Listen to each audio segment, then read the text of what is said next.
Hello and welcome to another Indie Sunday. Today we're going to be playing the demo to Elegies Aya. It is a visual novel. That's pretty much the extent of my knowledge about it. And given that it is a demo, I have no idea how long it's going to take.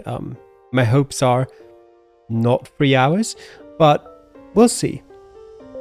Start a new game. This is a work of fiction. Names, characters, events, and incidents are the products of the author's imagination. Any resemblance to actual persons, living or dead, or... Well, fortunately we couldn't quite finish the disclaimer.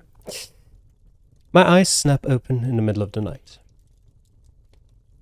For some reason I'm filled with a deep and overpowering sense of dread. It's like I was woken up by some ancient survival instinct. Some mysterious part of myself that never quite sleeps. My heart pounds, and I know without a doubt, something is terribly wrong. I don't even know what at first, but then I smell the smoke. Mom? The acrid fumes are so overpowering that I can taste them, and my throat burns as I call out in desperation. When there's no answer, I stagger out of bed, my breathing ragged and uneven. Mom?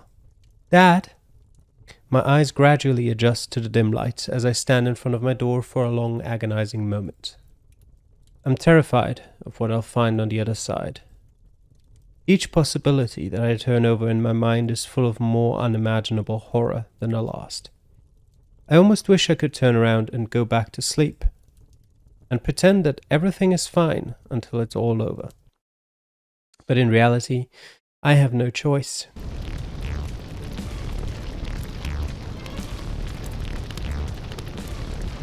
I've lived in this house my whole life. I've opened this door and stepped out onto the hallway almost every morning for as long as I can remember. It used to be a normal, forgettable part of my routine. The most emotion I ever felt as I crossed the threshold was annoyance that I had to get up early for school, or enthusiasm about my other plans on weekends and holidays. Now I watch in abject dread as leaping flames consume everything I always took for granted. Heart hammering even more rapidly in my chest, I shake myself out of my shocked stillness and race down the hall. Mom! Dad! I burst through the door to find even bigger and brighter flames wreaking their path of destruction through my parents' bedroom. My eyes dart back and forth, searching for some sign that they're okay. They're not in their bed. Maybe they got out already? But that doesn't make sense. I know they wouldn't leave me alone. A hacking cough tears through my lungs, sparking a memory of a fire safety class from my childhood in the back of my mind. I drop to my hands and knees to limit my smoke inhalation. And that's when I see her. My mother is lying motionless on the floor by the end of her bed, her hand reaching out with splayed fingers pointing toward me. Her eyes are open, unblinking, and filled with unmistakable terror. Mom! She doesn't respond. Her expression doesn't change. A part of me knows why, but another part of me isn't ready to accept it. Mom! Mom, can you hear me?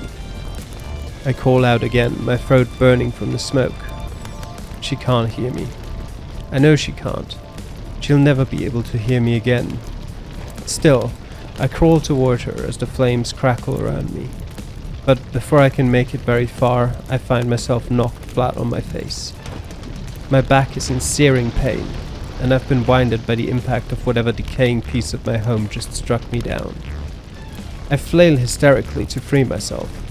One desperate lunge to the side brings me face to face with my father. His unchanging expression just as twisted and horrifying as my mother's. Dad.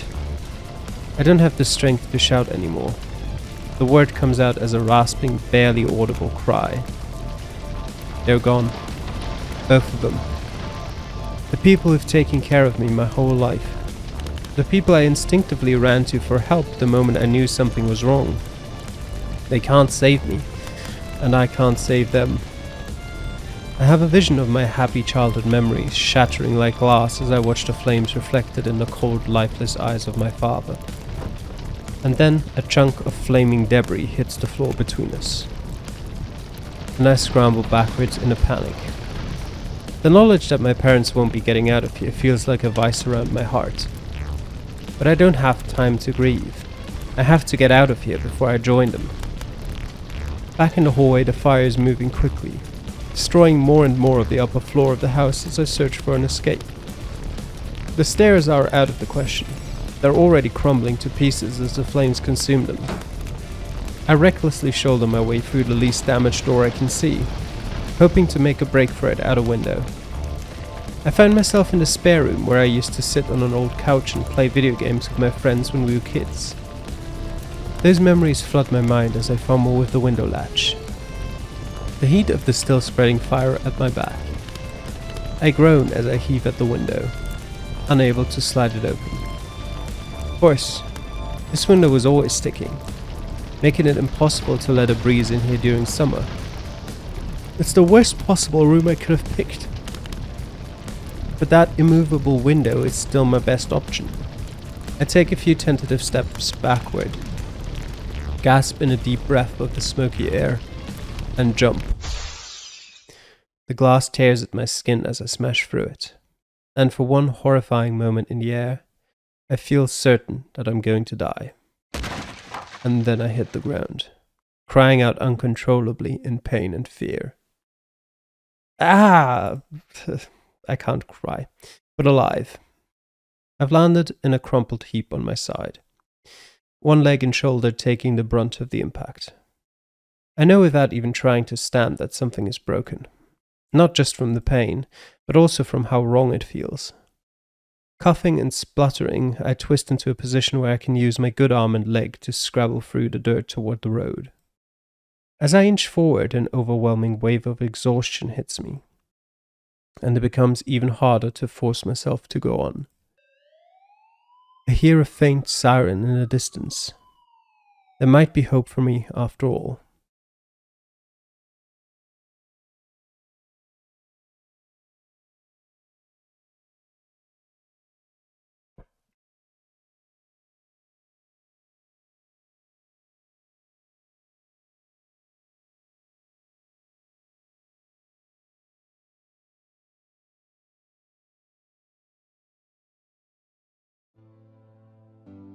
For it seems like ages, I remain convinced that my life ended in the fire. I wake up in a hospital bed, but I don't know if wake up is even the right term for it. I don't feel awake. I don't feel alive. For it must be at least a few days I drift in and out of consciousness, barely aware of what's happening, even when my eyes are open. Faces clad in masks of concern bob in and out of my vision. Sometimes they try to talk to me. They tell me about how the treatment is going for my burns and lacerations, or the comminuted fracture, or the smoke inhalation. Worse, sometimes they try to ask me how I'm doing, or tell me they're sorry for the loss of my parents. It feels so insulting, so patronizing, as if they could ever understand. As I grow more and more stable, I learn that I have a choice between two different states of consciousness. I can be in all-consuming pain that makes every second feel like an hour, or I can be on drugs that dull the pain, along with everything else. The drugs leave me confused and disoriented, and frustrated with my inability to focus. I can barely even string two thoughts together to pass the time. Sometimes I think it's not much better than the pain, but at least both options are better than falling asleep and experiencing it all again, even more helpless than before, watching as the flames destroy everything I ever loved. Either way, there's not much I can do to keep myself occupied in the increasingly long gaps between visits from disquieted doctors and nurturing nurses.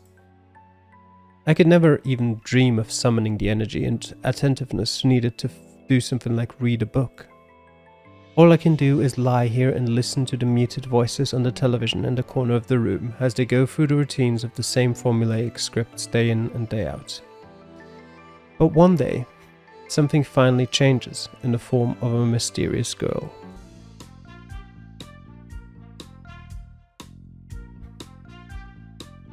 I drift back into painful wakefulness from another one of my heart-wrenching nightmares one afternoon. And she's already there, glued to the television. I can just make out the side of her face at the edge of my limited field of vision. She's probably not supposed to be here. She looks like she's my age or a little younger. It looks like she's wearing a hospital gown. Must be another patient wandering the halls. But she's the first person I've seen who isn't bombarding me with invasive treatments or unwanted sympathy.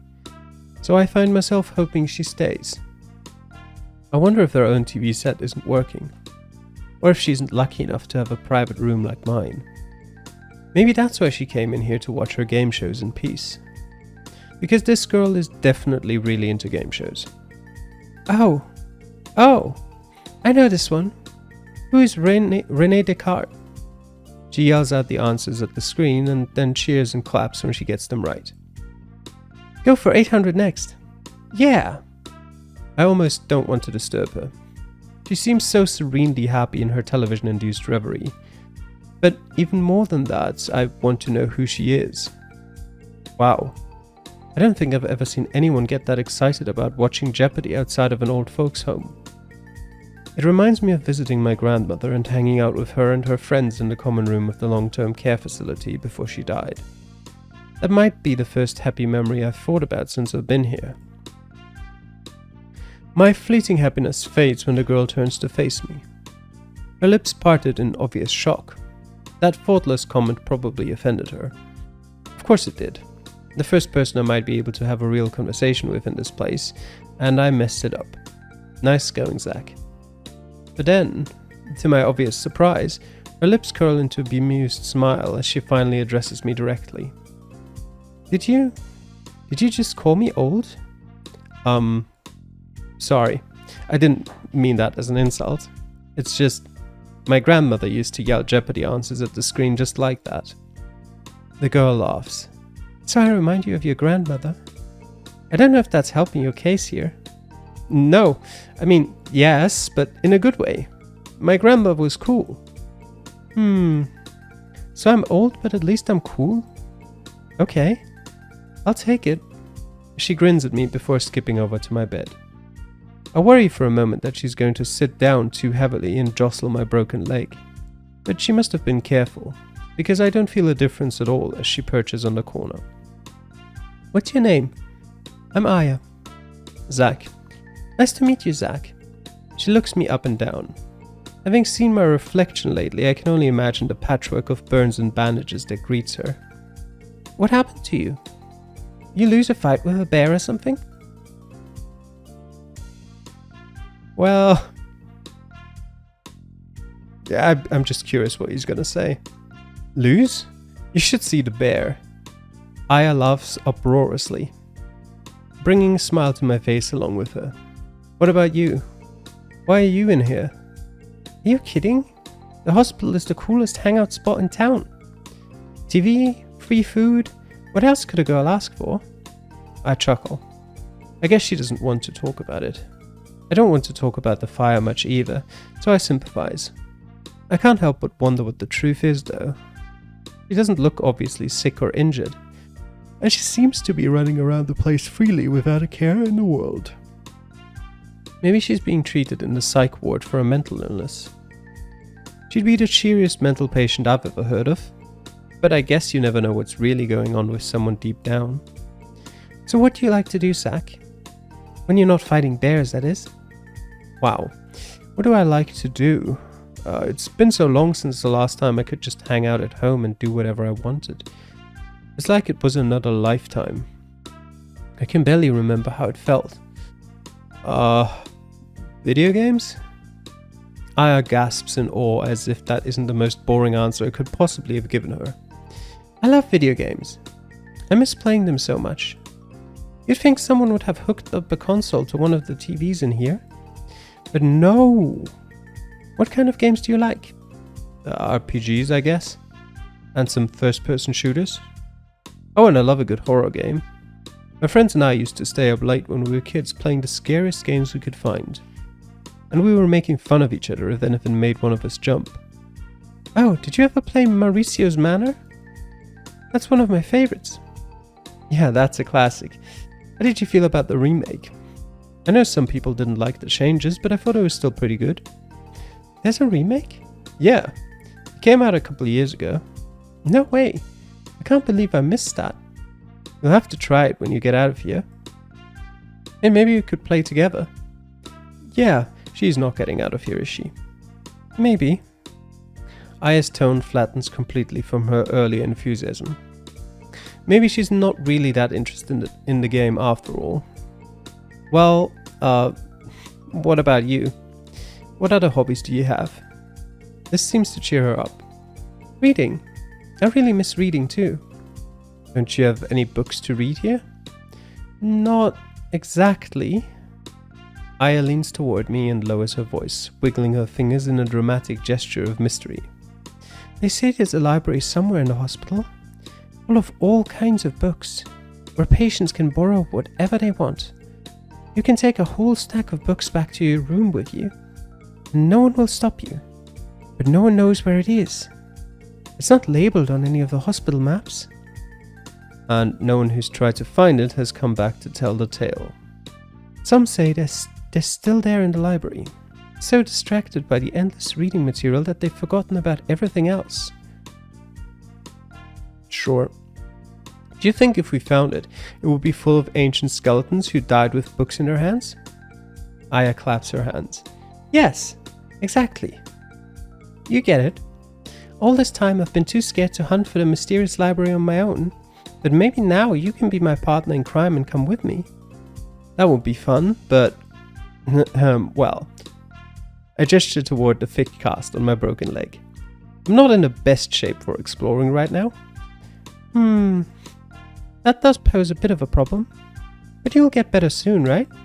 And once you can get around a bit more, the adventure of a lifetime will begin. I can't help chuckling at her unbridled enthusiasm. Okay, Aya. Sounds good. She beams as if I just promised to buy her a huge ice cream cone or something. So, does this hospital have any other mysteries I should know about? Oh yeah, of course. There are 7. Of course there are 7. There are always 7. But, I'll tell you about the next one next time. As she speaks, one of my regular nurses rounds the corner into my room. A glass of water and a small paper cup full of pills in her hands. Gotta go for now. Bye, Zach. Bye? Aya practically sprints away, and for a moment I'm worried she's going to collide with the nurse and spill my water and medication everywhere. But instead she brushes right past her, and the nurse barely reacts before approaching me and asking how I'm feeling for the millionth time. As I swallow the pills, I'm still thinking about that story Aya told about the mysterious library. I'm pretty sure she just made it up to entertain me, but it was a lot of fun. It was the first thing I found fun in a long time, really. I hope I get to hear more of her story soon. That sounds ominous. Okay, never mind. Aya flits in and out of my room several times over the next week, always with a big smile on her face. Sometimes she tells me more tales about the hospital's mysteries, and sometimes we just watch TV for a while. But either way, I'm always glad to see her. She brightens up my monotonous life, and gives me hope that maybe someday, eventually, everything will really be okay again. And things start to look up even more when, one afternoon, another visitor finally steps through my door.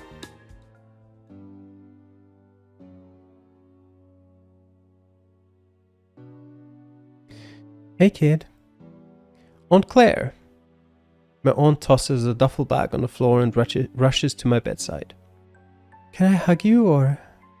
I lean toward her and reach my arms out as best as I can, and she gives me a tight squeeze. I never used to like hugs that much, especially not from family. It gets a little embarrassing once you're a teenager, but it feels like it's been forever since anyone touched me for any reason other than medical treatment. I'm pleasantly surprised by how warm and comforted I feel. It's even enough to make the back pain worth it. I'm so sorry I couldn't be here earlier. I got on the first flight as soon as I heard. That's okay. You're here now. My aunt is an artist, and she travels all over the world painting different landscapes. It's not out of the ordinary for her to be practically off the grid sometimes when she's working in remote areas. When I was a kid, I got used to her missing most big holidays. But then she turned up out of the blue once in a while with a suitcase full of souvenirs and several days' worth of exciting stories of her adventures. I used to beg her to take me with her on the next one, and she always promised she would one day when I was old enough. I'll have to tell Aya some of these stories sometime. Are you holding up, kid? Aunt Claire finally lets go of me and pulls up a chair next to my bed.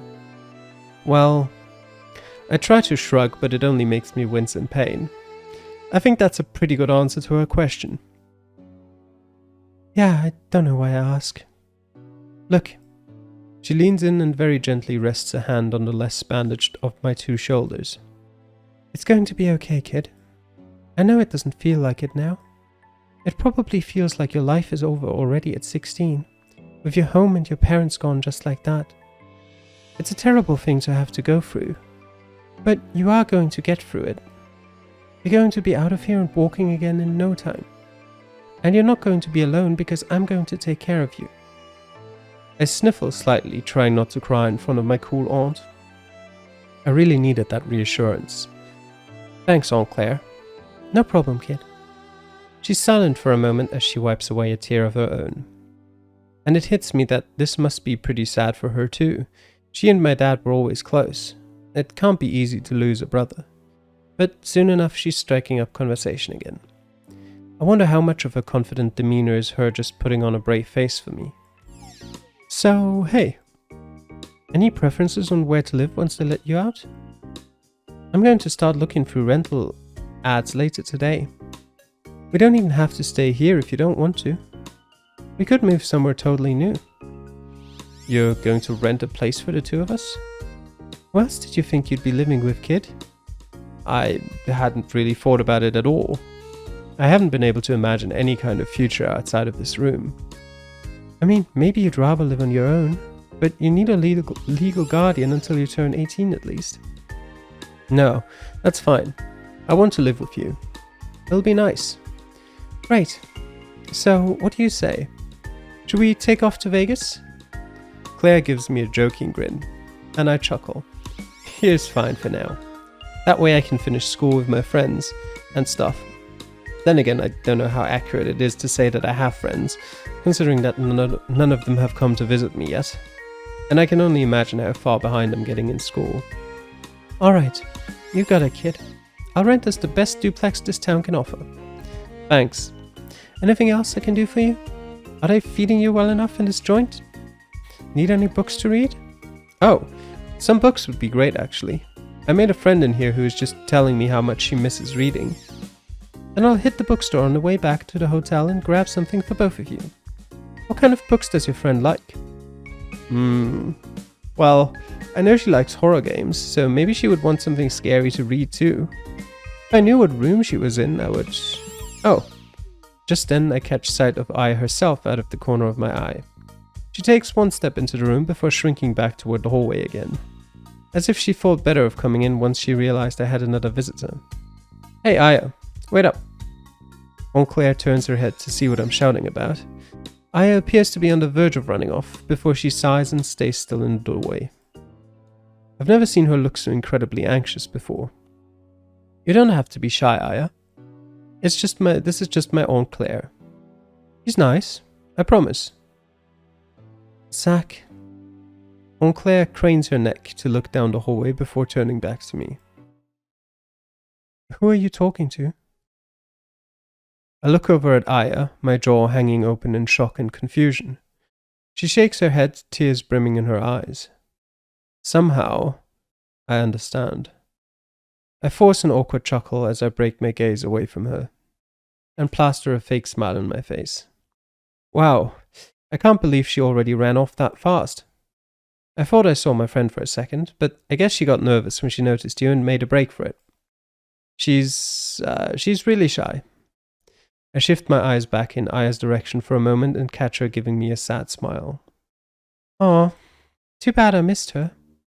I'd love to meet her, if she feels more comfortable next time. Yeah, maybe. I'll talk to her. But I know now that nothing I can say to Aya is going to change the situation. The fact is, as crazy as it seems, my own Claire can't see her. I'm starting to wonder if I might be the only one who can. And that is the end of the demo.